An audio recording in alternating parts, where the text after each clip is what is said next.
That's right. Who's number 3? Hello, my name is Shantasia Malachi, and I attend John Dickinson High School. And I want to know what courses in high school best prepared you for your job? I would say take as many math courses as you can, and it's really great to take them in high school because when your first couple years of college, well, really, I would say all years of college, guess what? It's a repeat of high school. The algebra that you're taking in high school is the same algebra in college. So, so just take it and try to learn it and grasp it as much as you can, while you're in school. So if you're going to plan on getting into a technical field, do the science, do physics, chemistry. Physics, if you want to get into engineering, there's a course called dynamics, which is the same as physics, but it's, it's more emotion involved with that. And physics can help prepare you for a lot of those engineering courses as well. Next. Who's 4? Hi. Hi. I'm Melo. I attend Howard High School, Technology. Woo, Howard.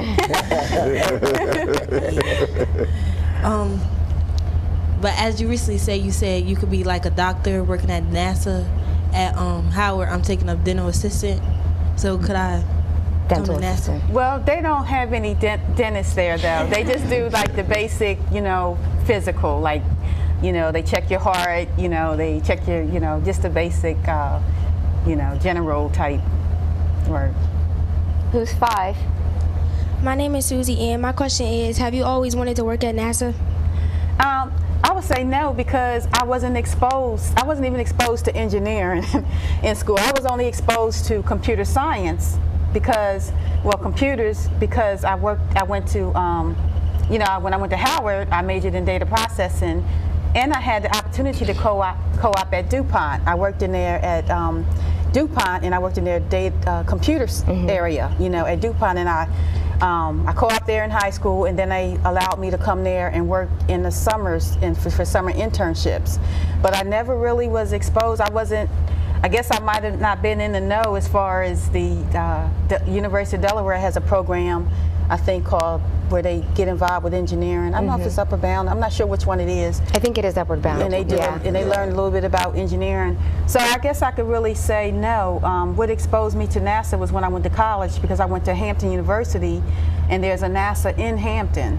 And when I went to that student symposium, there was a lot of engineers that came, professionals that came to the symposium, and they became our mentors, and that's how I was exposed. So I stumbled into engineering and also into NASA. Can I interject? One thing that's interesting is that you think of Howard as a vocational high school, yet there was such a strong academic piece that was required. Yes. So some folks think that vo-techs are for those who may not want to become active and involved in academia. Right. So, but actually, it's like, to me, I think it's the best opportunity. If you can get into like Howard or Zadell Castle, it's like the best, because you get the best of both worlds. Because I took college prep courses, and even if they say they didn't go up to, they probably do calculus, but I think at the time they didn't have calculus, but then they have like a resource center where you can do like the like on your own you can do self-study. Self-study type classes. But you just make sure you go the college prep way so you can prepare for college. But at the same time, you're getting a certificate. I could have took that certificate and really stopped there, because I'm sure DuPont would have hired me, in their computer systems, because I had a certificate in data processing. I worked there, but but I wanted more. Who's 6? Try the mic that's in the back row. Thanks. Hi, Ms. Mason. My name is Marissa. Hi. And I was wondering, what advice would you give for somebody going to the engineering field in college? In college, who wants to go into the engineering field in college? Engineering field in college. Well, and you said you're in 11th grade now? Yes. Okay. what school? What school are you attending? Oh, Glasgow High School. Glasgow? Okay. Now, are you taking a lot of like math how far have you gone in your math courses? I'm an integrated 3. Excuse me, I can't hear you. Integrated 3. What's that? It's like algebra? Yeah. Calculus? No, I'm taking pre-calc next year. Okay, well, pre-calculus, okay. That's good. And like, because sometimes when we gotten our qualifications, whatever the school's qualifications, you know, as long as you got to this point, you don't have to take any more math. So maybe your senior year, you may not be eligible. Take them anyway. And if you can go to a pre-college, that would be great too, because you can get a head start.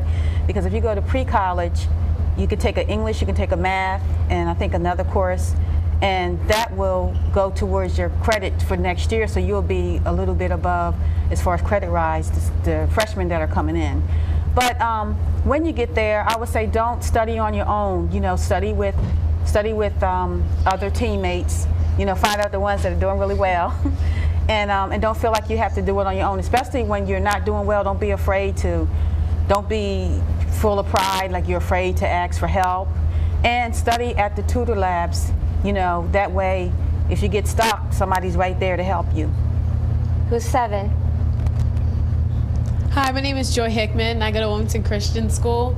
And you've been talking a lot about teamwork, and I was wondering if you maybe played any sports in high school that helped lead to your teamwork ethics and whatever. Oh, that is a really good question. Because I don't even think I put this on my bio, but I was actually an excellent athlete. I ran in the pin relays, and I didn't even play my senior year. I was great in basketball. We went. We didn't win a championship, but we went to the competition. But I actually even played in the Delaware All-Star team, and I actually was a walk-on at Hampton University. I made the basketball team at Hampton University, but they didn't give me a scholarship, and it was my grade. So I said, you know, it's not worth it. You know, so but yeah. So I was very involved in sports. Joy, that was a good question and a good link. Who's number 8? Hi, I'm Micah Johnson. I attend AI High School. I was wondering, during your years of schooling, did you ever want to give up? Yes, you know what? Actually, I did. I mean, I remember several times I told my mother that I wanted to transfer and go to the University of Delaware or the school in Delaware, mainly because I think I was homesick a lot of times. But she was like, "No, you're staying." She's like, "No, you're staying right there." So, but and also too, I think by me going to that student symposium I told you about that. Dr. Woodrow Whitlow, encouraged me to go to. By me seeing other students from other colleges and how excited they was about, their fields, I think that helped me a lot, and that encouraged me to keep going. Number 9, do you have a mic yet? They're still working on it.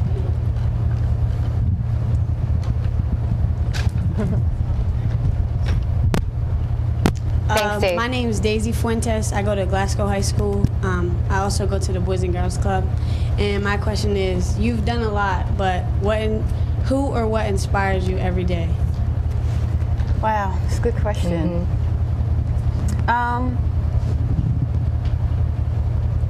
Well, I really appreciate my mother. She was she raised us. She was a single parent, and she worked really hard. But she, at the same time, I say she spoiled us all. She gave, she really did, especially at Christmas time. But, she was just a strong woman, so I think she inspired me. I have a strong family, my relatives, my cousins, my aunts and uncles. It's like we have a really, really close family. And I think, just having that love and support from them, I think they kind of help inspire me as well. Now, I think we have a little bit of time for the third of your 10 questions. Go ahead. Hello, Ms. Mason. I was looking over your biography again, and I saw that you have obtained many leadership roles. How did you manage having all those leadership roles and then dealing with things outside of that? Probably, I think I probably was a natural leader, to be honest. I remember when I was probably in the 3rd grade, and we had some kind of, like the kids in the neighborhood, we had some kind of group or something, and I led that group, and I remember orchestrating I remember orchestrating a party, like, and I said, okay, you're going to bring the sodas, you're going to bring the potato chips, and you're going to bring this. And we had it down my basement, my house, and everybody, it felt like a school party. I mean, it really works. I can remember as long as back in the 3rd grade that I was, a leader. Angela, what qualities do you think makes you a good leader? I think having ideas, like if you there's something that you want to do, like you have whatever your goal is, okay, we're gonna plan a vacation. I think having just having ideas and goals and being able to get people to come together, right. And also to lead, to follow you, and another thing is also having integrity and trying to lead people to do the right things and not the bad things. Well, I think we're just about out of time, so I want to thank our student panel. You guys did a really good job. You did a very good job. And we want to thank everybody out there for viewing, and Ms. Mason, we definitely want to thank you. It's an honor to be here. I'm very proud of schools. Oh, definitely. Go ahead, Doc, tell us. Yeah, we want to give a special thanks to Robbie Johnson and also Mr. Ted Boyer for AI DuPont Middle School, and one of the executive directors for the Boys and Girls Club. She's sitting out there, Ms. Hickman. We're just so happy to have her with us this evening. And also Mr. Will Robinson, the vice principal for John Dickinson High School. He's somewhere out there in the green room. And I see we have a parent sitting out there. We want to thank you as well. And with that, I think we'll wrap it up. This is On the Road with Doc Pritchett. I'm Shauna. That's Doc, Miss Mason.